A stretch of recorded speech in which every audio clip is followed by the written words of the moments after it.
Assalamualaikum warahmatullahi wabarakatuh. Perkenalkan, nama saya Revi Damayanti dari kelas Akuntansi 23A. NPM saya 234120007. Di sini saya akan menjelaskan materi tentang perdagangan di suatu negara dan bagaimana prospek perkembangannya 5 tahun ke depan. Oke, di sini saya akan menjelaskan pengertiannya terlebih dahulu. Perdagangan merupakan proses tukar-menukar barang dan jasa dari suatu wilayah dengan wilayah lainnya. Perdagangan dapat dilakukan dalam skala nasional maupun internasional. Perdagangan internasional adalah kegiatan yang terkait dengan transaksi barang dan jasa yang terjadi antar negara dengan tujuan untuk memperoleh keuntungan. Secara garis besar, perdagangan internasional merupakan kegiatan ekspor dan impor. Perdagangan internasional merujuk pada pertukaran barang dan jasa antar negara-negara. Hal ini merupakan fenomena ekonomi yang telah terjadi sejak zaman kuno dan telah menjadi bagian integral dari perekonomian global saat ini. Perdagangan internasional memiliki dampak yang signifikan bagi suatu negara dan memberikan berbagai manfaat serta tantangan.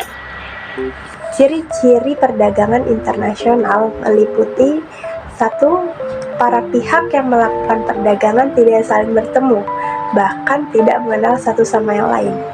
Kedua, para pihak dihubungkan atau dikenalkan melalui media promosi dan perwakilan dagang dari masing-masing negara. Yang ketiga, ada harga barang atau komoditas ditentukan dari standar harga yang telah ditetapkan oleh kesepakatan internasional atau dapat juga berdasarkan tawar-menawar masing-masing pihak. Nah, di sini ada tujuan perdagangan internasional, yaitu salah satu tujuan utama dari perdagangan internasional adalah meningkatkan pendapatan dan kesejahteraan masyarakat. Dengan mengekspor barang dan jasa yang dihasilkan dengan biaya rendah dan mengimpor barang yang tidak efisien untuk diproduksi secara lokal, negara dapat meningkatkan produksi dan konsumsi, yang pada gilirannya dapat meningkatkan taraf hidup penduduk. Di sini ada manfaat perdagangan internasional bagi setiap negara, yaitu mempererat hubungan antar negara baik bilateral maupun multilateral. Peluang beberapa negara saling membantu dapat mempercepat proses pembangunan di negara masing-masing. Yang ketiga, ada mendapatkan devisa dari para investor asing. Oke. Selanjutnya ada beberapa faktor penghambat perdagangan internasional yang dapat mempengaruhi aliran barang dan jasa antara negara-negara. Faktor-faktor ini dapat bersifat ekonomi, politis, sosial, dan teknis. Berikut adalah beberapa faktor utama yang dapat menghambat perdagangan internasional. Yang pertama ada tarif dan hambatan non-tarif. Yang kedua ada proteksionisme. Yang ketiga ada ketidaksetaraan dalam peraturan perdagangan. Yang keempat ada ketidakstabilan politik dan konflik. Yang kelima ada ketidakpastian ekonomi dan fluktuasi mata uang. Oke, itu dia penjelasan terkait perdagangan internasional. Sekarang saya akan menjelaskan tentang prospek perkembangan perdagangannya 5 tahun ke depan. Prospek perkembangan perdagangan internasional 5 tahun ke depan melibatkan sejumlah faktor yang sangat kompleks dan dinamis. Namun dapat dipertimbangkan beberapa tren dan potensi perkembangan berdasarkan kondisi saat ini. Perlu diingat bahwa perubahan situasi politik, ekonomi, dan lingkungan global dapat mempengaruhi perkembangan perdagangan internasional.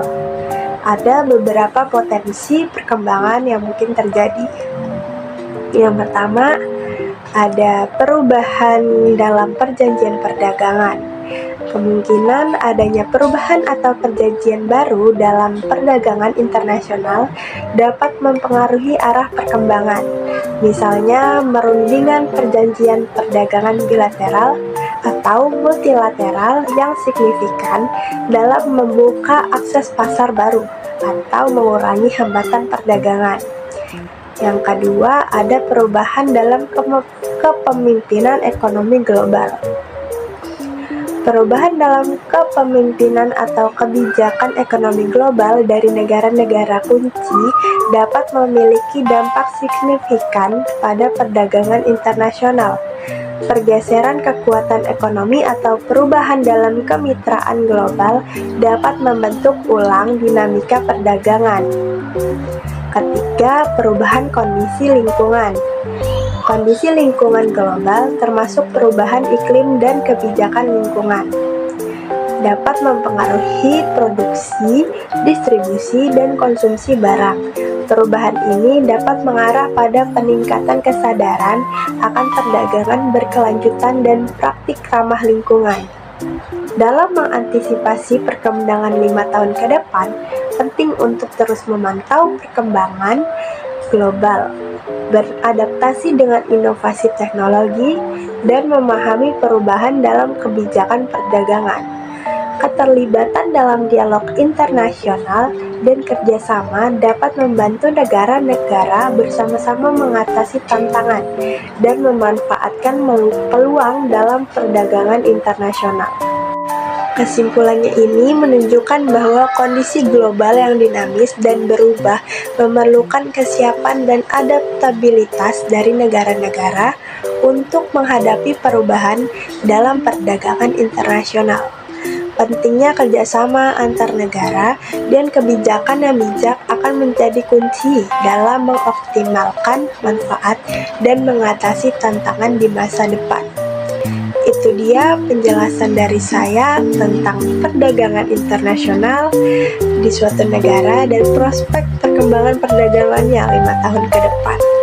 Sekian aja video dari saya, kurang lebihnya saya mohon maaf. Wassalamualaikum warahmatullahi wabarakatuh.